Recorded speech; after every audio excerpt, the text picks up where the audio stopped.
We are upon the eve of the Champion Hill Alpha, and we finally know the equipment, the kill streaks, and the perks. You know what time it is, ladies and gentlemen. Let's do this.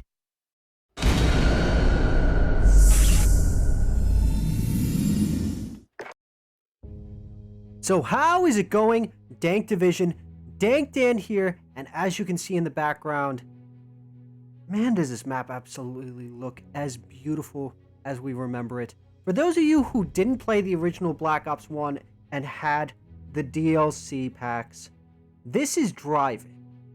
A nice little small multiplayer map that was featured in the original Black Ops that was released as part of the Annihilation downloadable content.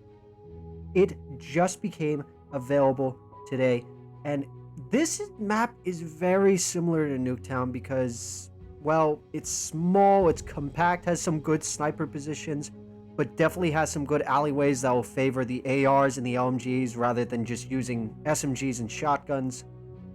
And just the overall vibe of this thing is absolutely beautiful, and they even kept some of the machines in hiding.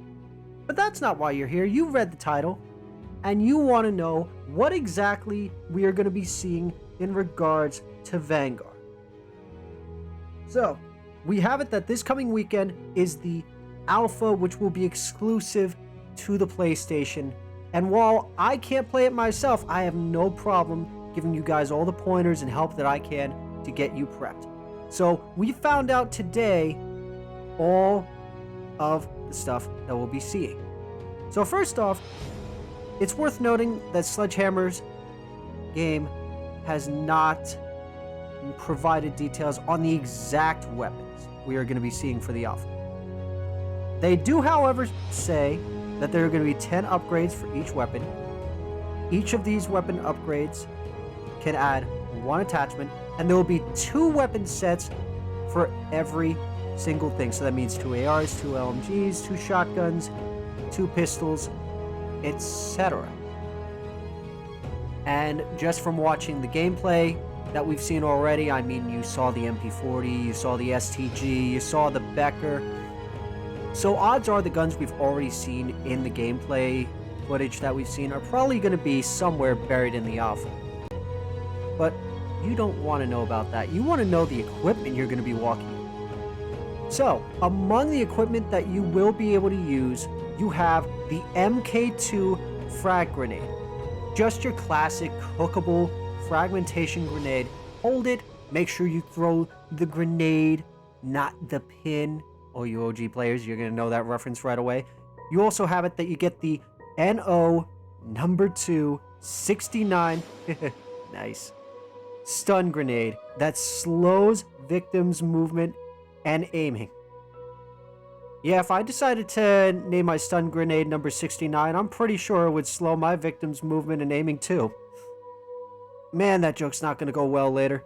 You also have it that you get the throwing knife. Yeah, we're going to be losing the tomahawk in favor of the throwing knife.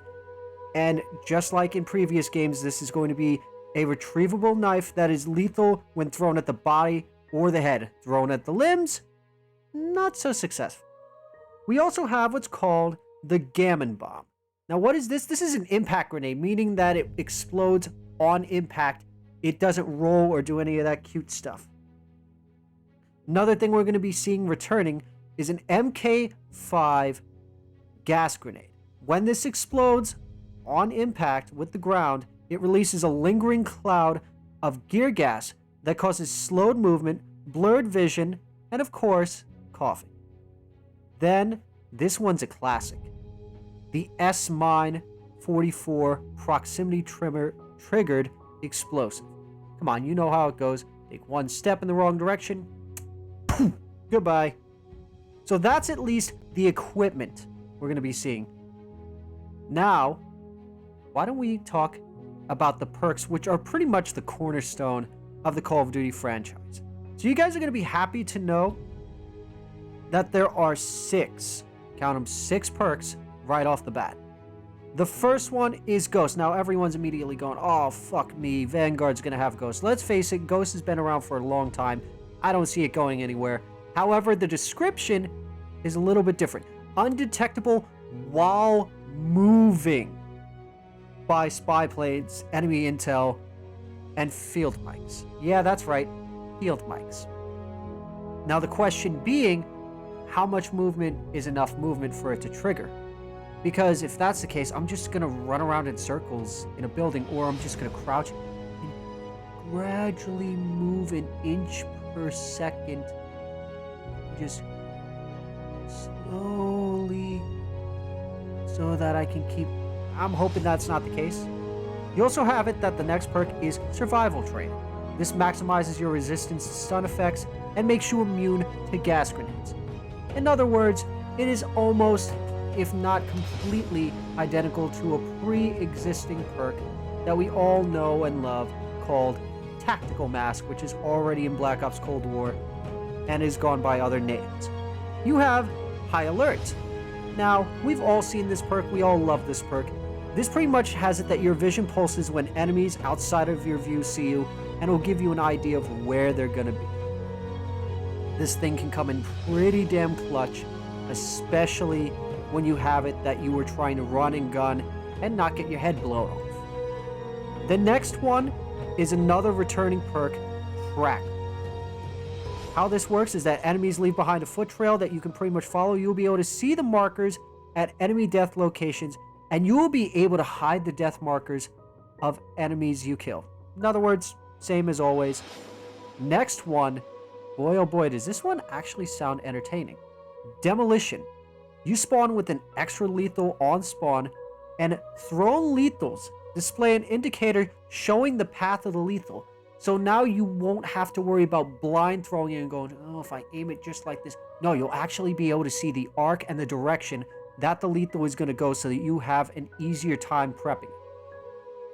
Now the next and final perk is Double Time. How this one works is that it doubles the duration of Tactical Sprint and increases crouch movement speed by 30%. According to Sledgehammer Games, all these perks will persist through matches, and players will be able to purchase all 6 perks.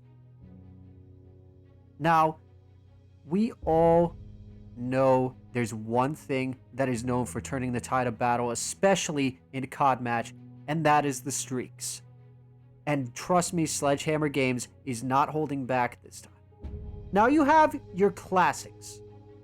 You have the spy plane, which pretty much when called upon is going to reveal all enemy locations on the minimap to allies. However, it can't be shot down.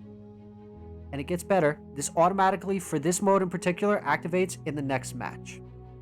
You of course have it that we saw it in the trailer, the Death Machine. When equipped, this thing comes with explosive rounds and a fixed number of bullets, persists through death.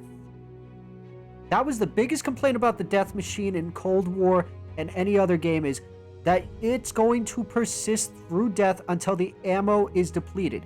Not when you die after accidentally firing one shot, someone kills you and now the perk's gone. You can fucking keep it. We will also be seeing the V2 rocket, which activates instantly and drops a V2 rocket, kills all the players, and ends the match. You'll also be able to have the potential to buy an extra life, which will gain 1 additional life for your team. You can also buy an armor plate, a single piece of armor, or you can buy full armor and have the full set of armor plates. But that's not the streak that is driving people up the wall and getting all fucking excited. There is a new streak that I dare say I have never seen before, called the Flame Knot. Picture this. The Juggernaut meets the Flamethrower. How this works is you receive a Flamethrower with, get this, unlimited. Let me say that word for you again, just in case you didn't hear that. Unlimited fuel and a protective suit. Both will be lost on death. And again, this automatically activates in the next match after you buy it. Dear God. I'm kind of curious to hear what music are they going to throw in there, because we already know that this streak in particular is going to have music. Whether or not it's going to be, let's say, something more throwback-ish to the older CODs, Is it going to be something more heavy metal, which wouldn't really fit the aesthetic? We don't know. Well, with that being said, are you guys excited for this alpha? Who are you going to be running and gunning with? Who are you going to be watching?